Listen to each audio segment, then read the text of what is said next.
وزمز. من و بابام داریم میریم دماوند. سایلینا رو جمع کردم، الان اومدیم غذاخوری، غذایی بخوریم و بعدش دیگه آره دیگه.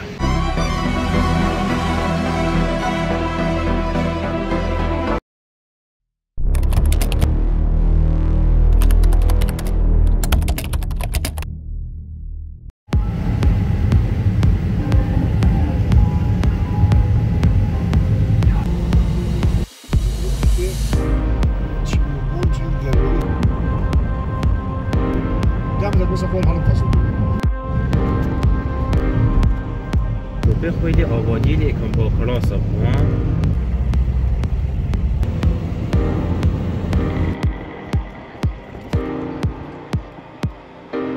ما امامزاده هاشمیم الان. خیلی خوبه جدی. تهران حدودا 15-16 درجه خنک‌تره، آبش یخ، عالی. من فکر نمی‌کردم بخوایم بریم دماوند انقدر هوا سرد بشه، ولی مثل اینکه سرده، واقعا کاپشن لازمه. یه ریش خوشگیش تاشیم دیوشو ان شاء الله هر چه خیره. واسه این صعودمون یکم خوب آمادگی نداشت. ساعت 4 صبح بعد حرکت کرد از اونجا. الان ما 4 بعد از ظهر و 5 دیگه. تازه میخوایم بریم گوسفندسرا، از گوسفندسرا هم بریم بالا دیگه، بریم بالا تا پناهگاه بارگاه سوم اگه اشتباه نکنم.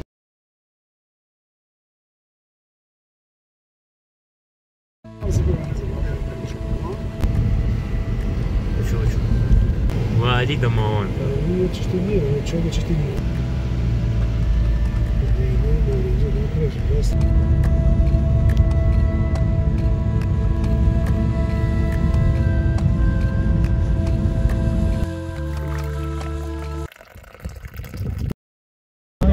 برات فازنی بزنه برای من ندارم این صدا.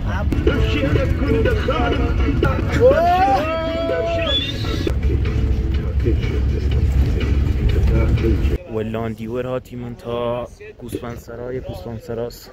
یه مسجدی و سوپرمارکتی و نعرف لبا قاتل سرار دیرید. این ولاندیور هاتیم ولاندیور قویه. Let's go.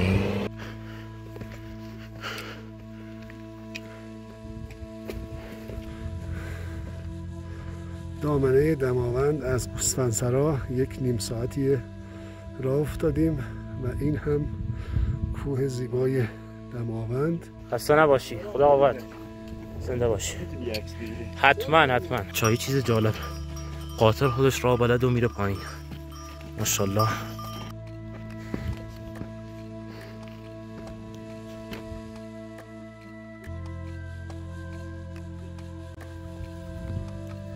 اشتیار میام.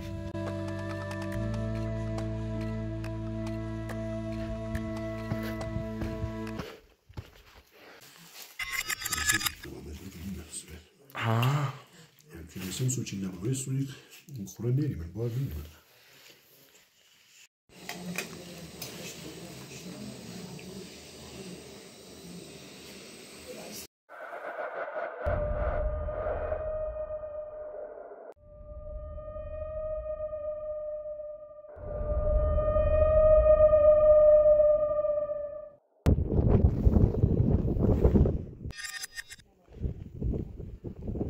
سلام، پناهگاه بارگاه سوم باید با مستقیم بشیم.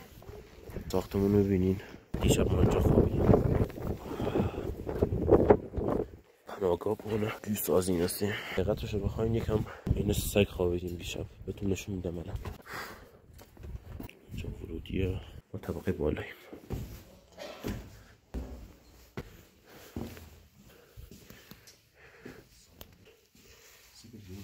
خفتیم. با سلام خدمت خانواده عزیز. امروز 13 ماه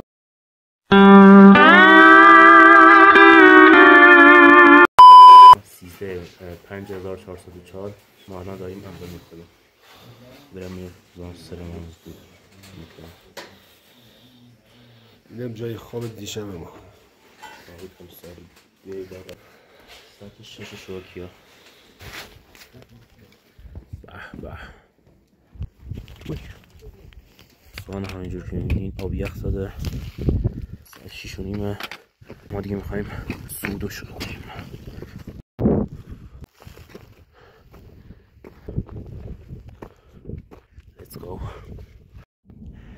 اکسیژن کمه. بریم به این نوک قله اول میرسیم، همون جایی که میگن فکر میکنیم به دماوند رسیدی، بعد میشم این 2 ساعت دیگه راه تا هر جا که آدم.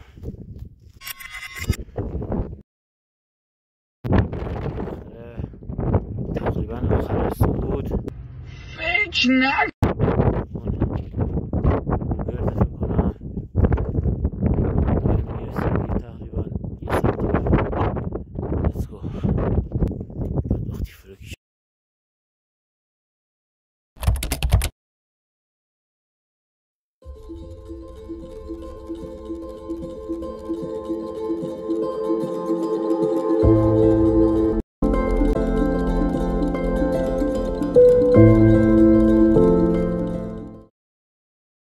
دیگه آخره مسیریم، خیلی خسته ایم. 8 داریم راه میریم. شام نهار نخوردیم، صبحونه درست حسابی نخوردیم.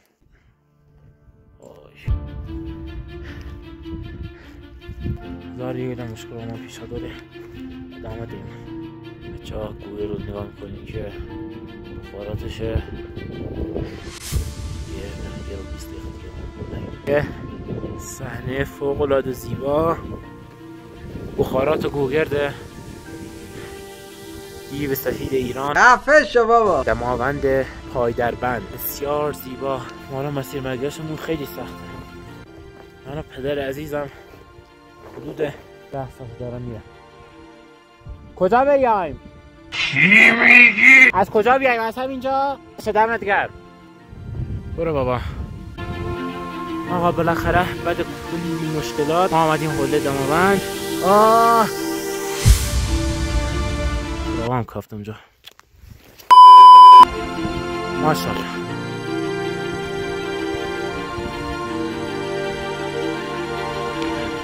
دوستان خدا قوت، خسته نباشین.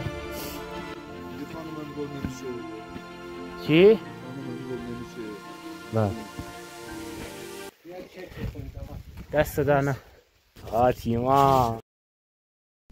سلام دوستان، وقت بخیر. امروز 13 مرداد 1404. من و پدرم بالاخره تونستیم که قله واقعا دراز دماوند رو فتح کنیم.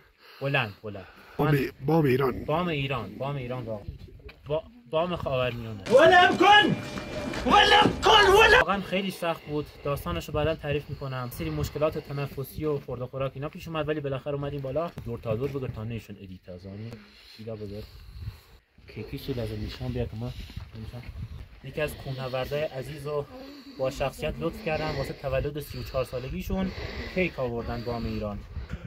اینجا پشت تابلو کوه دماوند دوستان یه صعود رویایی یکی از کوهنوردان هم لطف کرده که کیک آورده.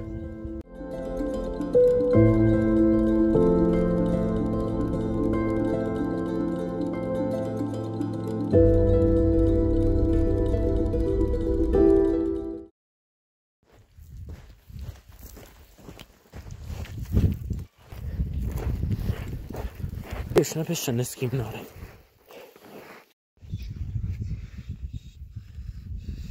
نگاه کنین آب برفه. یعنی واقعا خدا شکر. بچه سوالامو نمیتونم بهتون بگم، خیلی عجیبه. ناره من اصلا نیم چرا آدم میشم 1% فکر نکنم صعود بکنم. چه سختی کشای من دور 11 ساعت نور مسیر بیم تازه دیو کش 5 ساعت هاتی مثل بان تا بارگاه سوم بیاگه درستم. شکر خدا گوشی هم میشه لازم گمره. یه 45 دقیقه من یه کردم آخر یک کوهنورد رام دیوه. ای باغم ای باز بذار من کم کرد خدا رای که صعود بکنم.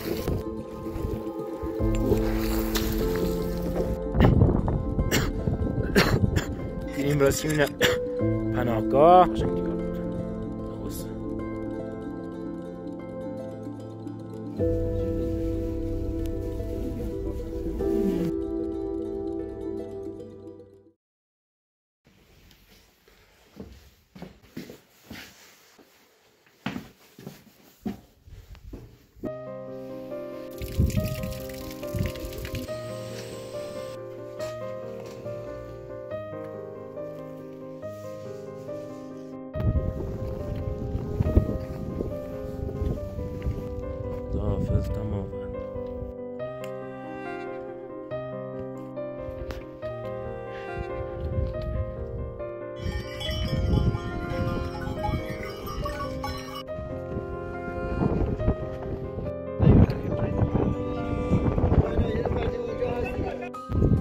و دماوند لی کلمه بتوای توصیف بکی چه یوشید؟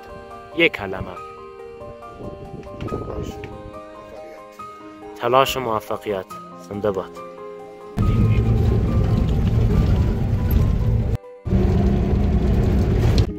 خب بچه سود ما تموم شد.